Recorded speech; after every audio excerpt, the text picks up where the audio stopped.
আসসালামু আলাইকুম everyone, welcome back to my channel. আশা করি আপনারা সবাই অনেক বেশি ভালো আছেন। আমিও আলহামদুলিল্লাহ অনেক বেশি ভালো আছি। বেশ অনেক দিন পর আপনাদের জন্য একটা প্রপার রেসিপি নিয়ে চলে আসলাম। আমি কিন্তু ইউজুয়ালি এখন শর্টস ভিডিও দেই, সো আপনারা আমার শর্টস ভিডিওর রেসিপিগুলো দেখতে পারেন। আজকে আমি আপনাদের তৈরি করে দেখাচ্ছি মাত্র একটি ডিমে এই ভ্যানিলা টাপ কেকটা। এটা বানানো কিন্তু খুবই সোজা আর খেতে অনেক বেশি মজা। তো আর দেরি না করে চলুন চলে যাই আমরা মূল ভিডিওতে। তো প্রথমে এখানে আমরা একটা ডিম নিয়ে নিচ্ছি। ডিমটা অবশ্যই রুম টেম্পারেচারে থাকতে হবে। তারপর এখান থেকে ডিমের কুসুমটা সরিয়ে নিচ্ছি আর দিয়ে দিচ্ছি হাফ চা চামচ পরিমাণে ভিনেগার। তো ভিনেগারটা দিয়ে এখন আমরা এটাকে বিট করে নিচ্ছি 20-30 সেকেন্ডের জন্য। 20-30 সেকেন্ডের মধ্যে দেখবেন এটা অনেকখানি ফোমি হয়ে যাবে। তারপর আমরা এর মধ্যে চিনি অ্যাড করা শুরু করব।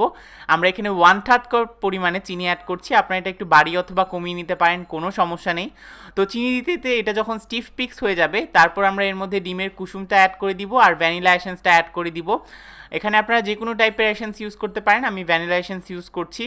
তো ভ্যানিলা এসেন্সটা দিয়ে এখন আমরা এটাকে আবারও বিট করে নিচ্ছি। আরও দিয়ে দিলাম হলো এখানে 1 টেবিল চামচ পরিমাণে নর্মাল সয়াবিন তেল।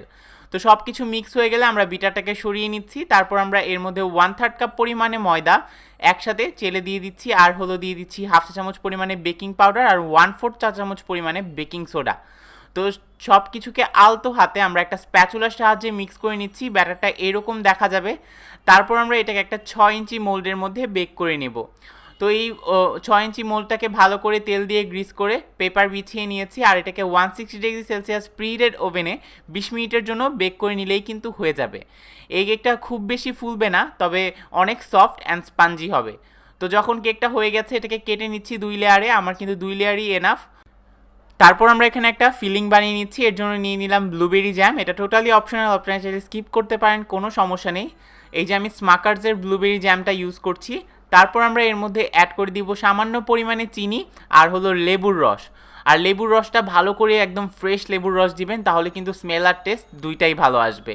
আর আমি সামান্য পরিমাণে চিনি দিব, তবে এটাও অপশনাল, এটা চাইলে স্কিপ করতে পারেন।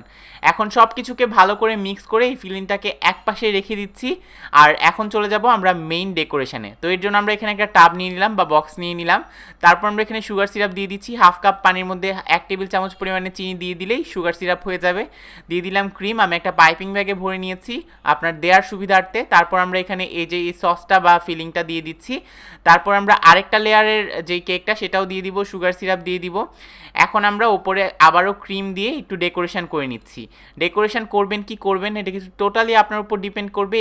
এই কেকটা নিয়ে কিন্তু ডেকোরেশন করার পরও ইজিলি ট্রাভেল করতে পারবেন। তো আমি জাস্ট একটা 1 এর মতো নজেল, না এই নজেলটার নাম ভুলে গিয়েছি, তো এরকম ডলাপ পাইপ করে দিচ্ছি। এটা টোটালি অপশনাল, আপনারা চাইলে স্কিপ করতে পারেন। আর মাঝে আমরা যে জেলটা বানিয়েছিলাম, মানে আমরা যেই ফিলিংটা বানিয়েছিলাম ওটার সাথে সামান্য পরিমাণে পাইপিং জেল মিক্স করে দিয়ে দিব আর একটু গোল্ড দিয়ে দিব, এডিবল গোল্ড যেটা, তাহলেই রেডি হয়ে যাবে আমাদের টাপ কেক।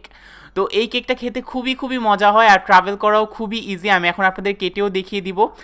আশা করি এই কেকের রেসিপিটা খুব বেশি ভালো লেগেছে। যদি দেখে বানিয়ে থাকেন অবশ্যই আমার ফেসবুক গ্রুপ সেজানস কিচেনে শেয়ার করতে ভুলবেন না। আমার ফেসবুক পেজ সেজানস কিচেন অফিসিয়ালে লাইক দিয়ে পাশে থাকবেন।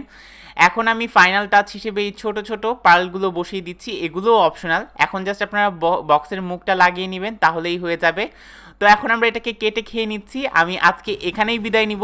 ভিডিওটি ভালো লেগে থাকলে লাইক কমেন্ট শেয়ার করে অবশ্যই পাশে থাকবেন। আজকে আমি এখানেই বিদায় নিচ্ছি। আল্লাহ হাফেজ।